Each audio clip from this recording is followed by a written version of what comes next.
Halo rekan-rekan mahasiswa dan para pembelajar sains sekalian. Saya sangat antusias hari ini. Kenapa? Karena kita akan membongkar ulang salah satu struktur paling fundamental yang mendefinisikan kehidupan itu sendiri, yaitu membran sel. Dalam materi kali ini, kita akan menggunakan kacamata ilmiah untuk melihat bahwa arsitektur sel ini ternyata jauh lebih kompleks dari apa yang mungkin kita pelajari di buku teks dasar. Kita akan melihat bagaimana asimetri di tingkat biomolekuler justru menjadi kunci utama dari sebuah keteraturan hidup. Nah, mari kita langsung masuk ke pembahasannya. Hari ini kita punya 6 poin utama, mulai dari pergeseran paradigma tentang membran sel, distribusi molekuler di dalamnya, rintangan termodinamika yang ada, mesin translokasi pengontrolnya, implikasi fisiologisnya, hingga metodologi pembuktian empiris. Mari kita bedah satu persatu secara sistematis. Bagian pertama, paradigma baru membran sel. Di sini kita perlu mengkalibrasi ulang pemahaman dasar kita tentang apa itu membran. Selama puluhan tahun, biologi sel diajarkan melalui lensa model fluid mozaik yang diusulkan oleh Singer dan Nicholson pada tahun 1972.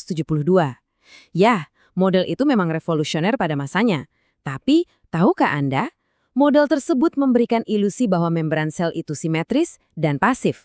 Fakta dari bukti eksperimental modern, mulai dari spektrometri massa hingga kristalografi sinar X, secara meyakinkan membantah model sederhana tersebut. Membran plasma eukariotik ternyata sangat asimetris. Dan asimetri ini bukan sekedar kebetulan yang pasif. Ini adalah desain evolusioner yang dijaga dengan ketat. Sel bahkan harus secara konstan membakar energi dalam bentuk ATP hanya untuk mempertahankan ketidakseimbangan struktural ini. Lanjut ke bagian kedua. Distribusi spasio-temporal fosfolipid. Setelah paham bahwa membran ini aktif, mari kita turunkan resolusi kita ke tingkat mikro untuk melihat siapa saja aktor penyusunnya. Perhatikan pemisahan spasial yang sangat tegas ini. Coba bayangkan membran sel darah merah manusia. Di lapisan luar atau leaflet eksoplasmik, kita menemukan lipid yang mengandung kolin seperti fosfatidilkolin dan sphingomyelin, plus glikolipid yang menjadi penanda identitas sel. Tapi, begitu kita beralih ke lapisan sitosolik di bagian dalam, komposisinya benar-benar berbeda. Di sana didominasi oleh aminofosfolipid. Nah, perhatikan secara khusus molekul fosfatidilserin atau biasa kita sebut PS. PS ini bermuatan negatif dan secara eksklusif disembunyikan di bagian dalam sel. Mengapa disembunyikan? Karena ia bukan sekedar komponen struktur. PS adalah sinyal krusial yang efeknya sangat luar biasa. Akumulasi PS dan PI di lapisan dalam inilah yang menciptakan potensial elektrostatik negatif yang sangat penting untuk menarik protein persinyalan intraseluler. Masuk ke bagian ketiga, termodinamika transisi flip-flop. Secara logis, pasti muncul pertanyaan di benak kita, kalau gradien konsentrasinya sedemikian ekstrim, mengapa lipid-lipid ini tidak otomatis bercampur saja secara pasif seiring waktu? Jawabannya murni ada pada hukum termodinamika. Angka 10 juta ini sungguh luar biasa. Ini melambangkan frekuensi difusi lateral.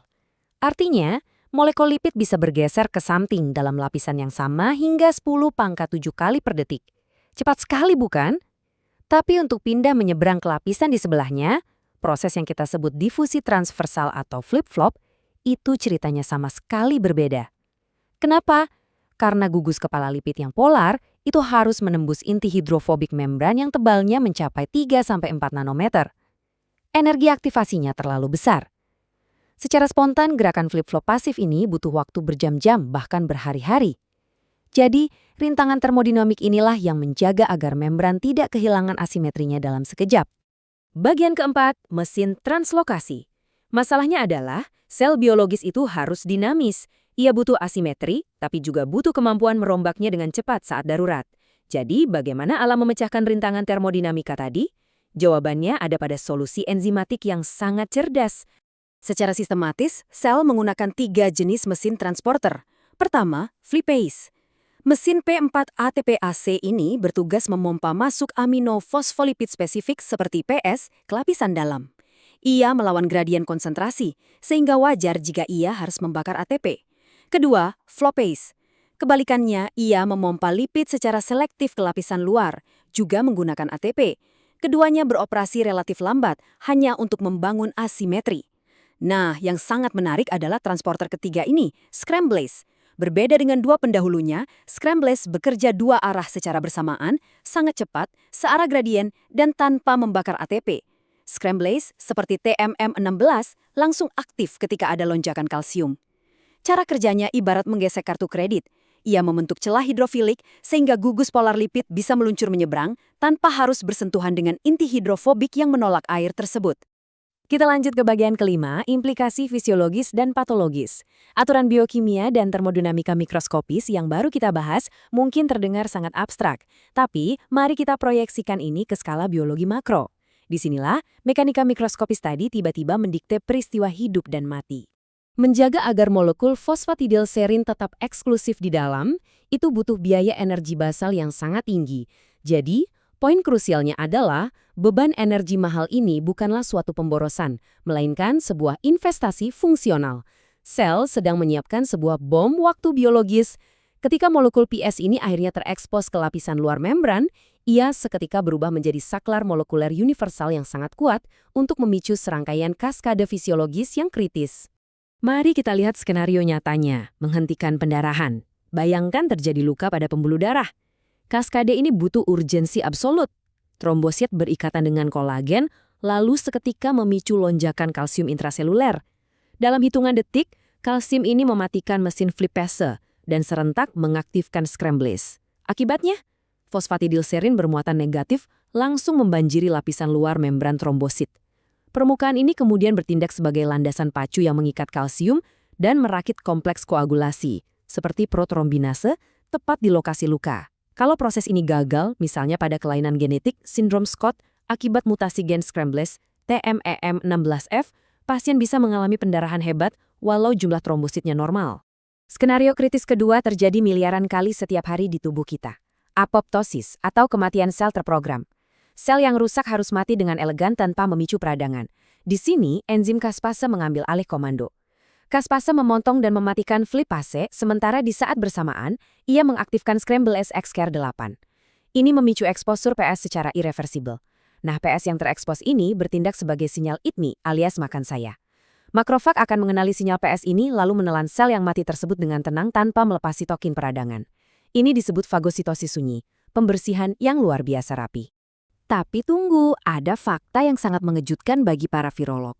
Mekanisme sinyal eat me ini justru membongkar kelicikan patogen. Berbagai virus berbahaya berselubung lipid, seperti HIV, Ebola, dan dengue, secara aktif mengeksploitasi sistem asimetri ini. Ketika virus keluar dari sel inang, mereka secara licik membungkus diri dengan selubung lipid yang kaya akan fosfatidilserin. Mereka secara harfiah menyamar menjadi sel yang sedang apoptosis. Fenomena ini disebut apoptotic mimicry. Hasilnya apa? Makrofag imun kita yang berniat baik justru memakan virus tersebut. Alih-alih dihancurkan, virus tersebut malah berhasil menembus masuk dan menginfeksi sel imun itu sendiri. Benar-benar manipulasi molekuler yang brilian. Memasuki bagian ke-6, metodologi analitik dan kesimpulan. Tentu saja, sebagai saintis yang berpijak pada data empiris, kita tidak bisa menelan teori ini mentah-mentah. Kita harus tahu bagaimana fenomena tak kasat mata ini bisa diukur secara valid di laboratorium. Untuk mendeteksi asimetri ini, para peneliti memanfaatkan beberapa alat analitik. Pertama, uji pengikatan aneksin V. Protein ini punya ikatan yang sangat kuat terhadap PS di lapisan luar. Dengan label fluoresen, kita bisa menghitung sel-sel yang tereksternalisasi menggunakan instrumen flow cytometry. Kedua, kita bisa memakai analog lipid sintetik buatan seperti NBD lipids yang berpendar. Pendaran ini bisa melacak kecepatan transisi flip-flop secara real-time dengan spektrofluorometri. Dan terakhir, analisis lipidomics yang canggih menggunakan spektrometri massa untuk memetakan populasi lipid membran secara total dan komprehensif. Sebagai kesimpulan dari analisis kita hari ini, pandangan bahwa membran sel itu pasif dan statis sudah usang. Membran adalah manifestasi dari sistem biologis yang non-equilibrium dan sangat dinamis. Secara filosofis, kita sering menganggap ketidakseimbangan itu adalah kekacauan.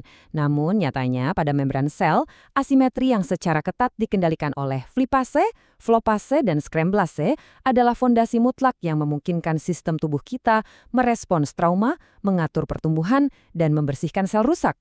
Pada tingkat biomolekuler, asimetri justru adalah pencipta keteraturan yang sempurna.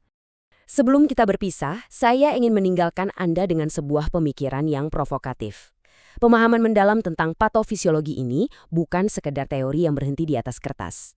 Bayangkan, jika perombakan membran bisa mengatur koagulasi dan hidup matinya sel, mungkinkah di masa depan kita mendesain terapi kanker berupa molekul yang secara spesifik menghambat scramblase pada tumor? Ataukah kita bisa memodulasi asimetri ini untuk menciptakan obat antikoagulan inovatif yang belum pernah ada? Penerapan translasi medis dari ilmu dasar inilah yang sesungguhnya akan mengubah wajah kesehatan di masa depan. Terima kasih telah mengikuti sesi pembelajaran ilmiah hari ini sampai akhir. Jika Anda merasa materi ini membuka wawasan Anda dan ingin terus belajar sains dengan pendekatan yang sistematis layaknya di bangku kuliah, pastikan Anda menekan tombol subscribe pada channel Ruang Dosen ini. Jangan lupa aktifkan lonceng notifikasi agar selalu update dengan video materi terbaru dari kami. Silakan klik like dan share video ini ke rekan sejawat dan mahasiswa lain jika dirasa bermanfaat, agar ilmu pengetahuan ini bisa terus tersebar luas. Tetaplah kritis, dan sampai jumpa di sesi pembelajaran inovatif berikutnya.